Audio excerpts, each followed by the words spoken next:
Assalamualaikum warahmatullahi wabarakatuh.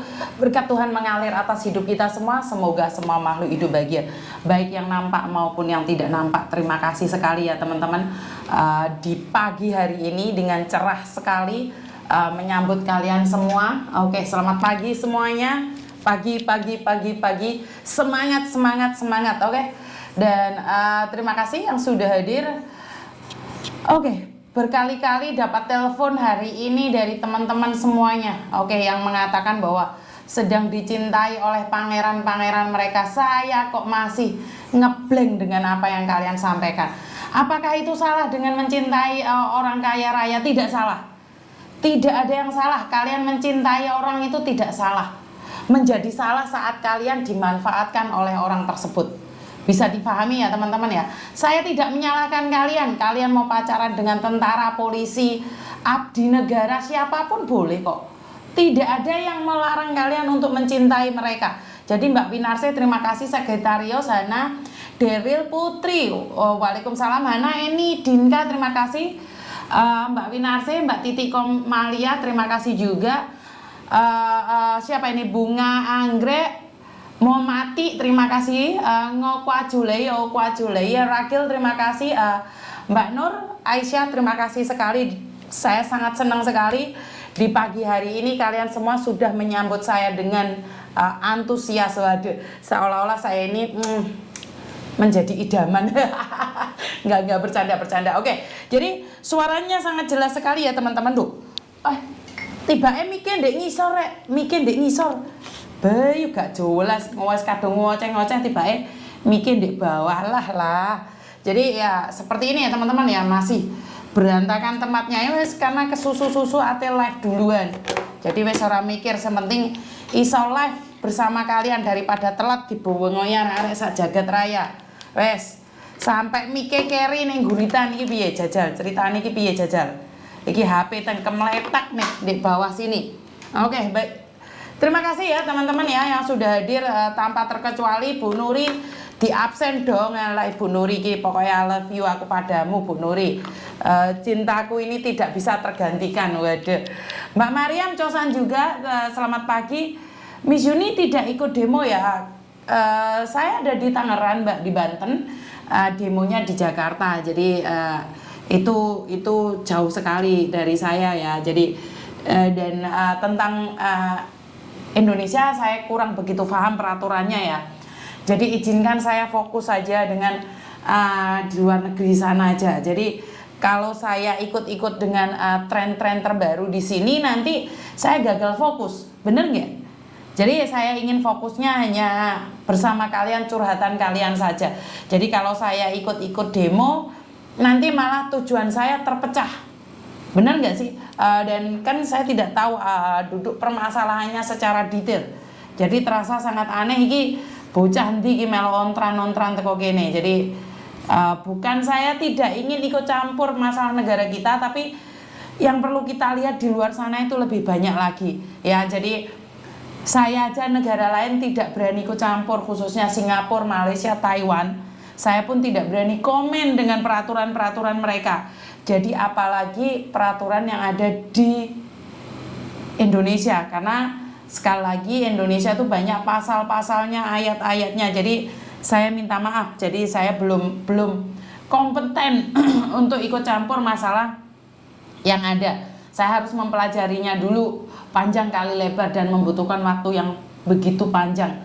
Sementara kalau saya fokus dengan para pekerja migran yang ada di Hong Kong, menerima curhatan dari teman-teman yang lain, saya rasa saya lebih bermakna ya, karena kalau saya gagal fokus terus saya mencari yang lain, otomatis kalian nanti terabaikan. Jadi saya minta maaf ya, saya tidak akan ikut campur dalam masalah orang lain.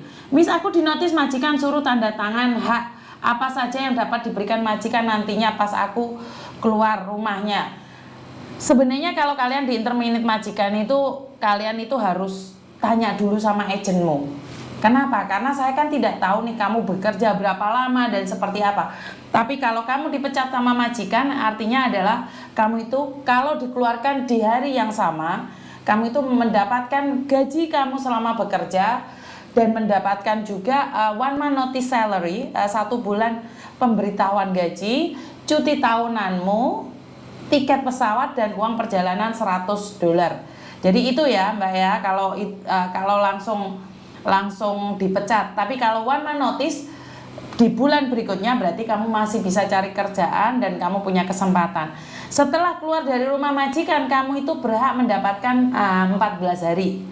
Jadi begitu ya, teman-teman bisa difahami sampai di sini ya. Jadi banyak sekali peraturan-peraturan itu yang kadang-kadang kita harus berbagi nih satu sama lain. Nah, sebelum ada telepon-telepon masuk berikutnya, marilah kita bahas sesuatu yang selama ini menjadi ontran-ontran kita semua. Ini khususnya buat para pekerja migran yang ada di luar negeri nih. Jadi banyak sekali permasalahan-permasalahan yang ada. Kita itu nggak tahu harus seperti apa dan bagaimana. Iki kok iki macet iki nek apa ya? Saya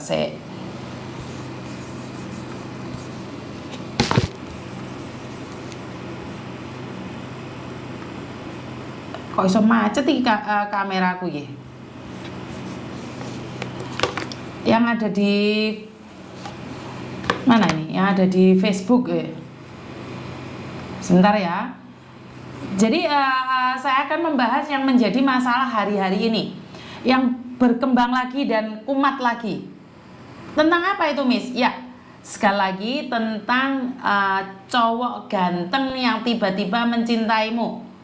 Ini perhatian buat teman-teman ya, cowok-cowok ganteng yang tiba-tiba mencintaimu. Dan mereka mengaku abdi negara. Ini banyak sekali orang telepon saya ya. Saya sangat sedih sekali dengan kalian menelpon saya dan mengatakan bahwa kalian itu pacaran sama polisi tentara. Sekali lagi saya bukan ingin menghina atau menjatuhkan siapapun. Ini jauh dari konsep saya ingin menghina atau menjatuhkan siapapun. Gini loh teman-teman, laki-laki cowok ganteng, sugih dan berpangkat itu tidak akan ada waktu untuk main di media sosial. Mereka itu jaim. Paham gak sih? Mereka itu jaga image. Bagaimana mungkin cowok ganteng itu akan bermain di sosial media dan golei kita? Inilah yang ingin saya sampaikan. Mereka itu gak akan golei kita, Mbak. Karena di Indonesia sendiri sudah banyak wanita-wanita cantik. Ya jodoh kan gak ada yang tahu. Siapa tahu? Iya, saya tahu. Tapi jangan sampai punya pikiran yang overthinking. Alah, pokok over. Bener gak sih? Laki-laki ganteng, laki-laki kaya, abdi negara, seleranya bukan kita. Bukan ingin merendahkan. Ingat, jangan punya mindset bahwa apa yang saya sampaikan ini digoreng, digodok, diklotok-klotok. Bukan itu. Konsepnya bukan saya ingin menghina kalian, tapi saya ingin menyadarkan kalian bahwa laki-laki ganteng itu jaga image. Gini aja deh, kamu sebagai ibunya, kalau anakmu punya pangkat, kaya raya, ganteng, masih muda, apakah kamu izinkan dia menikah dengan orang yang umur 48, janda punya anak 56? Oh jodoh nggak ada yang tahu, Miss. Iya, saya paham itu. Tapi konsepnya itu nggak kayak gitu, Rek. Bisa dipahami nyampe di sini ya, teman-teman ya. Saya tuh tidak melarang kalian mencintai atau jatuh cinta. Tapi yo posisinya ini sing tepak gitu loh. Nggak ada yang melarang kalian mencintai, itu nggak ada. Cuman kudu bener konsepnya. Kamu kembalikan pada dirimu sendiri aja. Kembalikan pada dirimu sendiri saja. Apakah laki-laki ganteng itu akan berkeliaran di media sosial? Enggak akan. Udahlah, yang punya pangkat kecil aja deh. Apakah mereka akan memakai media sosial untuk memamerkannya? Jadi nggak ada, konsepnya itu nggak ada seperti itu. Tapi kalau kalian memaksa ya silakan. Laki-laki ganteng itu masih bingung gak golek kerjaan. Banyak yang jadi sindikat lah, kok penamen memorot punya berapa M mau dikasih no kamu. Bener gak sih? Laki-laki ganteng ini lagi puyeng cari pekerjaan. Lah tiba-tiba punya MM-an kok dikasih no kamu. Bener nggak? Jadi saya sangat sedih sekali saat saya mendengar informasi bahwa kalian itu mencintai, dicintai. Enggak salah. Dengan modalkan tiup lilin happy birthday sayang, selamat ulang tahun ya, papa kangen nih. Wah, langsung brodol duit. Hah? Miki oke karena kameranya siji loro telu papat. Iki gawe TikTok, iki digawe YouTube, iki digawe Facebook. Tak borong kabeh. Kenapa? Karena yang punya Facebook nggak punya YouTube, yang punya YouTube nggak punya TikTok, yang punya TikTok nggak punya Facebook. Jadi oke iki. Jadi sekali lagi fokuslah pada dolar betul. Lah kok golek wong lanang ganteng ki rek sakaratmu lah. Bekerja di luar negeri harus fokus pada dolar, ora fokus pada lanangan.